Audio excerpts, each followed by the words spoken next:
So after a long time we are seeing a music album. Last was Atrangire and now this, wherein there is a solo composer on board. So what do you have to say about the original tracks which have been created for Raksha Bandhan? And Akshay sir, what do you have to say about your association with Himesh? Because the two of you have so many chartbusters from 2000s till now. तो पहला प्रश्न इन दोनों के लिए है. तो मेरा second प्रश्न है.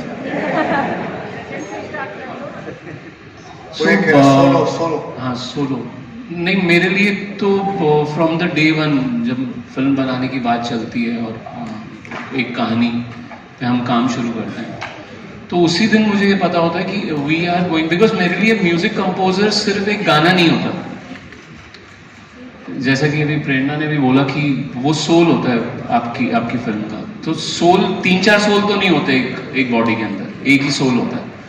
तो मुझे लगता है ये बहुत ज़रूरी है कि आप जब अपनी कहानी चुन रहे हैं तो उसके साथ वो सोल भी आप करेक्ट चुनें और उसके अंदर कोई चीटिंग ना करें, क्योंकि कहानी सुनाने के लिए एक अच्छा कंपोजर और एक अच्छा लिरिसिस्ट उतना ही ज़रूरी होता है जितना एक अच्छा राइटर और एक अच्छा एक्टर.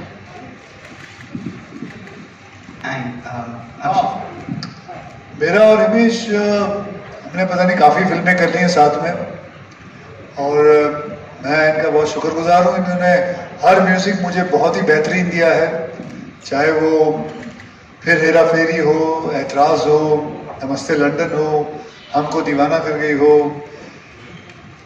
कितने सारे म्यूज़िक इन्होंने मुझे दिया है. तो जैसे ये बता रहे थे, इनको मेरी शक्ल देखते हैं इनको म्यूज़िक समझ में आता है कि ये म्यूज़िक और अच्छी तरह देना शुरू कर देते हैं. And let me just tell you about him. मैं जब म्यूज़िक इनके स्टूडियोज़ में काफ़ी जाया करता था और इनके साथ बैठता था जब ये म्यूज़िक बनाते थे, I used to look at him. By God, अपने करियर की कसम खा के कह रहा हूँ, ये आदमी बैठे बैठे गाना बना देता है. यूँ ऐसे बना देता है, 10 मिनट के अंदर आंखें बंद कर लेगा और फिर कुछ ना कुछ गुनगुनाते कहीं ले जाएगा. He is actually a genius, if I would say. Hello Akshay sir, Neha this side from आस्तर. This side sir. और मुझे कंप्लीट तो करने दीजिए. मैं अक्षय जी ने इतनी बड़ी बात बोल दी है तो मैं ये कह सकता हूँ कि कोई भी गाना का जो कंपोज़र का मुझे लग रहा है कि जो फॉर्मूला मेरे डैड ने मुझे दिया है, क्योंकि उनकी ट्रेनिंग ओमकारनाथ ठाकुर जी से हुई थी, और एक तरीका है जो उन्होंने मुझे सिखाया है, और वो ये है कि right song for the right actor. If you can, एक आपको अगर कॉम्पोजिशन आती है तो right song for the right actor. और अक्षय जी के साथ वो सारी फॉर्मूला टूट जाती है, because every song is right with him. तो वो बहुत कम एक्टर्स में होती है, और इसीलिए इतना ज़्यादा एक्सपेक्टेशंस के साथ जब भी म्यूज़िक आता है वो अपने एक्सपेक्टेशंस पे कि नमस्ते लंदन के बाद जब हमने खिलाड़ी की तो हमारे लिए वही था कि भाई खिलाड़ी का म्यूज़िक उतना बड़ा होना चाहिए, और वो उससे बड़ा हुआ. अब रक्षाबंधन पे अगेन वो एक टेस्ट है, बट अगेन उसमें आनंद जी और पूरी टीम ने ऐसी फिल्म बना दी है, और उसमें भी gone with the film. But again जो ऑडियो का रिलीज के साथ साथ एक प्रेशर रहता है हमारे कॉम्बिनेशन को लेकर, वो वी आर जस्ट प्रेइंग कि it works, because I am very happy with the music and I hope you all like it. That's it. Hello Akshay sir, Neha this side from आस्तर. सर मेरा सवाल ये है कि जो चांदनी चौक के बारे में बात करती है फिल्म, और आपका बचपन भी वहाँ गुजरा है, शूटिंग के दौरान ऐसे कई मोमेंट्स होंगे जब बहन भाई बहन की बातें हैं, तो कुछ लाइफ का जो है आपने रिलीव किया होगा, कोई ऐसा किस्सा जो आप शेयर कर सके अपनी बहन के साथ जुड़ा हुआ?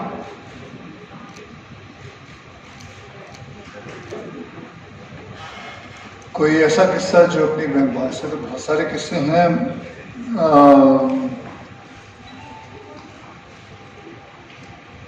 जैसे मेरी सिस्टर अगर मस्ती करती थी तो डांट मुझे पड़ती थी, और अगर मैं मस्ती करूं तो डांट मुझे पड़ती थी. और मैं जब कहता था ये मस्ती उसने की है, मेरी छोटी बहन है, तो मेरे माँ बाप कहते थे वो छोटी है. अच्छा ठीक है, जो फिर डांट मुझे पड़नी चाहिए क्योंकि वो छोटी है. फिर मेरे मेरे मामा जी भी हैं, वो मेरे से बड़े हैं ऑब्वियसली, वो मेरे मामा जी हैं।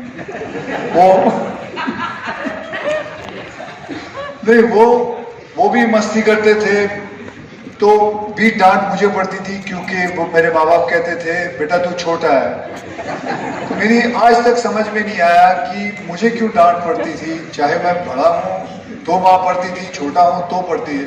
मुझे लगता है ये सबके घरों में ऐसा होता होगा, लड़कों के साथ ये हमेशा होता है। वैसे भी लड़कियों को तो डांट पड़नी भी नहीं चाहिए, हमें ही पढ़ने चाहिए क्योंकि हम ही कांड करते हैं, सब गलत काम करते हैं। तो आई थिंक ऐसे बहुत सारे किस्से हैं मेरी सिस्टर के साथ, और मस्ती वाले हैं, प्यार वाले हैं, मोहब्बत वाले हैं। तो that's it ma'am. Akshay sir, your right. Hello, hi Akshay sir, hi Pooja. झगड़ा नहीं करना है, झगड़ा नहीं। Hi Pooja from awesome TV, congratulations to the entire team, soulful गाना है, Thank you. It's simply awesome. आज मैं मेरी बहन कविता के साथ यहाँ आई हूँ, और आपको मुबारक हो। ये बड़ी बहन है, और आपने जब कहा कि डांट उसे मिलती थी, हाँ हमारे साथ यही हुआ है हमेशा से, नोक-झोंक बहुत होती है, बहुत झगड़े करते हैं। तो कुछ टिप्स देना चाहेंगे, आप अपनी बहन को कैसे मनाते थे? और ये बड़ी बहन है तो मैं हमेशा बहुत रूठती हूँ, तो अगर उससे मनाना है तो कैसे मनाऊं? बहनों का कमाल है, आप रूठ जाओ तो भी वही मनाएंगी। मतलब you cannot, a brother cannot compete his love with his sister because a sister's love is too high.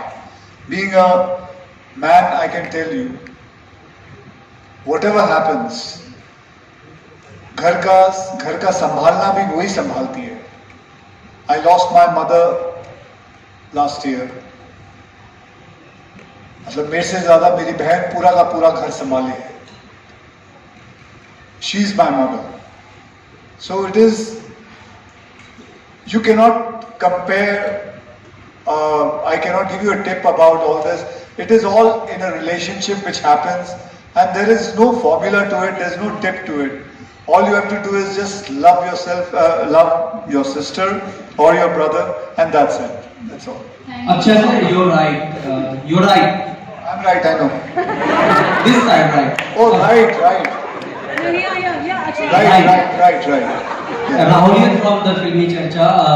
Trailer जितना खूबसूरत था, गाना भी उतना ही खूबसूरत लग रहा है सर, कॉन्ग्रेचुलेसन। बात भाई बहन की हो रही है, रिश्ते की हो रही है, रक्षाबंधन की हो रही है। तो फिल्म इंडस्ट्री में दो रिश्ते होते हैं सर, एक तो पर्सनल रिश्ते होते हैं, लेकिन इंडस्ट्री में भी आपका एक प्रोफेशनल रिश्ता होता है। जैसे करण जौहर साहब अपने वरुण धवन और आलिया भट्ट को अपने बच्चे मानते हैं, तो क्या आपको कोई अभिनेत्री ऐसी है फिल्म इंडस्ट्री की जो भाई मानती हैं, या आप कोई अभिनेत्री को बहन मानते हैं? नहीं जी, अभी तक नहीं हुआ। नहीं, ऐसा कुछ नहीं हुआ। वैसे करण जौहर क्या मानते हैं? बच्चे? हम बच्चे मानते हैं, अपना बेटा बेटी। क्योंकि मैं हो गया 4 फिल्में कर चुका हूँ, तो फिर मेरे हिसाब से तो वो मेरे मामा जी हुए। मतलब मेरे भी काफी अच्छे रिश्ते हैं, ऐसी बात नहीं है, अच्छे बहुत अच्छे रिश्ते। बल्कि अभी थोड़े यहाँ आने से पहले उनसे बात कर रहा था मैं। सर, ये फिल्म कितने दिन में आपने कंप्लीट की? और दूसरा सवाल साथ में ही जोड़ देता हूँ आपने, क्योंकि आपका रिकॉर्ड रहा 40 से 45 दिन। कितने दिन में कंप्लीट? इसका हिसाब कैसे लगाएं बताइए, आप बताइए। अक्षय सर, इन्होंने तो बोल के कर दिया कि मैं 40 से 45 दिन में फिल्म पूरी कर देता हूँ, पर इनका हिसाब गड़बड़ है। मैं आज आपको बता रहा हूँ, इनका हिसाब एकदम गड़बड़ है। इन्होंने लोगों को गुमराह किया हुआ ये बोल के। 40 से 45 दिन कौन से वाले, जहाँ ये सुबह 6 बजे सेट पे आते हैं और आपके साथ तब तक रहते हैं जब तक आपका काम ना खत्म हो जाए। तो इनको नहीं पता, इनको बोल के लोग लेके जाते हैं कि आइए 40 दिन ही है, होते हैं इनके 80 से 90 दिन है हमारे पास, अगर आप टाइम के हिसाब से कैलकुलेट करें। अक्षय सर, ये सवाल मैंने इसलिए पूछा था कि आपका, क्योंकि इनडायरेक्टली आर माधवन सर ने रिसेंटली बोला था कि फिल्में 40-45 दिन में नहीं बनती है, फिल्म में टाइम लगता है। जैसे पुष्पा आई थी, RRR आई थी, 1 से 2 साल लगता है वक्त प्रॉपर कैरेक्टर में जाने के लिए। सो सीरियसली जब ये गाना मैं सुन रही थी तो आंखें ऐसी भर आती हैं। जब पूरा गाना आप रिकॉर्ड कर रहे थे या बन रहा था ये गाना, तब आपके दिल में क्या चल रहा था? और फिर मैं यही सवाल अक्षय से भी पूछना चाहूँगी, बट क्या मैं हिमेश जी से पहले पूछ लूँ? अक्षय जी, एक्चुअली मेरे दिल में यही चल रहा था कि ऐसा कौन सा गाना हो जो ऑडियो में अच्छा लगे, जो इनकी फिल्म पे करेक्ट लगे, जो अक्षय सर को सूट करे। मैं अपनी सिस्टर्स को, मेरी रियल सिस्टर्स नहीं है बट कजिन्स में बहुत सारी हैं, क्योंकि मेरी बचपन की यादें यही हैं कि मेरा पूरा हाथ भर जाता है, अभी भी भर जाता है रक्षाबंधन के दिन। तो वो जब सुने तो वो उसमें आई थिंक सबसे बड़ा हाथ इरशाद साहब का है, बिकॉज इसमें ट्यून जब पहले बनी तो हमने तेरे साथ हूँ मैं वाली जो जगह थी वहाँ पर इरशाद साहब instantly came up with this word which was very universal.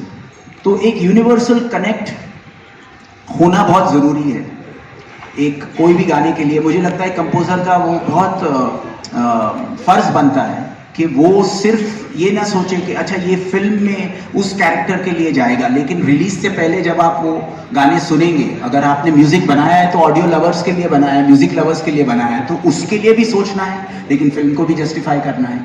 तो बहुत इंपॉर्टेंट होता है। तेरे साथ हूँ मैं ऐसा जनरलाइज्ड वर्ड है जो हर कैरेक्टर पे जाता है, लेकिन अगर आप गाड़ी में गाना सुनेंगे या अपने दिल से जस्ट क्योंकि आप अपना टाइम दे रहे हैं अपने हम लोगों को हमारे म्यूजिक के लिए, तो वो फर्ज बन जाता है एक कंपोजर का, एटलीस्ट मेरे लिए, अपने सारे ऑडियंस और फैंस के लिए, कि वो गाना उनको पसंद आए चाहिए। और वो आनंद सर को इमीडिएटली अच्छी लगी और हिमांशु जी को बहुत अच्छी लगी, एंड ऑफ कोर्स इरशाद भाई ने वो लाइन लिखी, उसके बाद देन आगे पीछे जो भी लिखवाया आनंद जी ने लिखवाया और मैंने ट्यून दे दी थी। और इस फिल्म का सबसे बेस्ट पार्ट ये है कि इसमें कभी कोई कंफ्यूजन रही नहीं, from the first day to the last day. कोई फिल्में होती हैं जहाँ पे बीच में बहुत पॉइंट ऑफ व्यूज होते हैं, बहुत डिस्प्यूट एक काम के पॉइंट ऑफ व्यू से होता है, इस फिल्म में कभी नहीं था। और that is something which is very clear. Even Anurag ji जो कहीं ना कहीं एक म्यूजिक के पॉइंट ऑफ व्यू से बहुत ज़्यादा नॉलेजेबल है, तो उनका भी जो एक पॉइंट ऑफ व्यू था कि ये एल्बम ऐसा होना चाहिए, वो भी everyone was on the same page, I think from day one and till today by the grace of God. Akshay ji at the same time, Akshay ji, my one question is left, my half question is left. एक तो ये गाना again I would say very emotional. जब पहली बार सुना था तब आपके दिमाग में क्या क्या आया था और आपके दिल को कितना छुआ था इस गाने ने? Ditto what he said. Same, मुझे same ही लगा. You felt very good about it because ये गाना है ही ऐसा. इसमें कितना भी पत्थर दिल आदमी हो पिघल जाएगा. You feel very good because ये दिल से लिखी हुई गाना है. And I felt the same.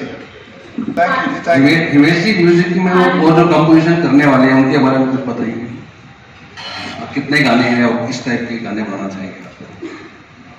इस फिल्म में 7 गाने हैं और 7 के 7 मेरे दिल के बहुत करीब हैं, और आपको मुझे लग रहा है कि एक बहुत ही कंप्लीट एल्बम मिलेगा म्यूज़िक लवर्स के लिए, क्योंकि ओवरऑल एक इस वक्त का माहौल ऐसा है कि लोग हमेशा बात करते हैं कि रिक्रिएशंस क्यों हो रहे हैं और म्यूज़िक की क्या कमी हो गई है।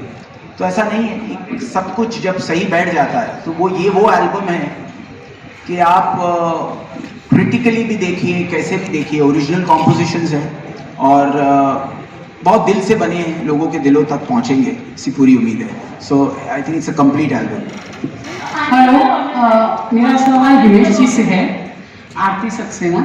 हिमेश जी, मैं आपसे काफ़ी सारे टाइम से ये क्वेश्चन पूछना चाह रही थी कि जब से आपने जजिंग शुरू की है म्यूजिकल शोज में, आपने गाने और म्यूजिक पे ध्यान बहुत कम कर दिया है। मतलब एक टाइम था कि आपके सारे गाने हिट थे, आपकी सारी फिल्में, बट अभी मेरा कौन सा गाना फ्लॉप हुआ है? फ्लॉप नहीं हुआ, कम कर दिया आपने। नहीं, कम इसलिए किया है बिकॉज मेरा अपना जो यूट्यूब चैनल है उस पर गाने आते हैं और मैं वो प्रोडक्ट करना चाहता। एक्सपेक्टेशंस आप बार बार कहती हैं अक्षय सर के साथ आपका, अब वो प्रेशर कौन झेले कि अक्षय सर के साथ अगर एक डब्बा हो गया तो यहाँ तो गड़बड़ हो जाती है ना। तो वो प्रेशर मेरे माइंड में था जब मैंने आनंद जी से भी डिस्कस किया कि अक्षय सर के साथ इतने सक्सेस हो चुके हैं तो कम से कम वो you have to live up to the expectations. तो वो प्रेशर बहुत डिफिकल्ट होता है। कुछ लोग उसको एड्रेस करेंगे, मैं तो एड्रेस कर रहा हूँ कि मेरे लिए बहुत प्रेशर था और जब वो गाने बन गए तो आई वॉज वेरी श्योर। तो जब जिसके साथ वो प्रेशर जो आप लोगों के माइंड में भी होगा वो मैं लिव अप कर सकूंगा तभी मैं ट्राई करूंगा आने के लिए, बाकी किस्मत।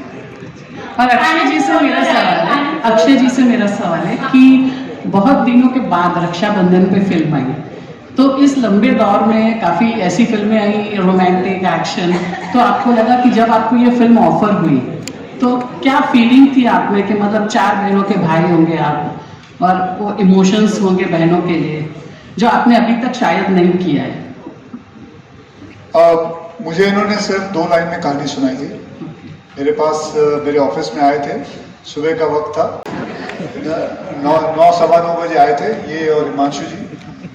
2 लाइनों में इन्होंने कहानी सुनाई। 4 बहनें हैं, ऐसा ऐसा होता है, ऐसा ऐसा है, ये है, फिर इंटरवल होता है तो ये सीन है और ये क्लाइमैक्स है।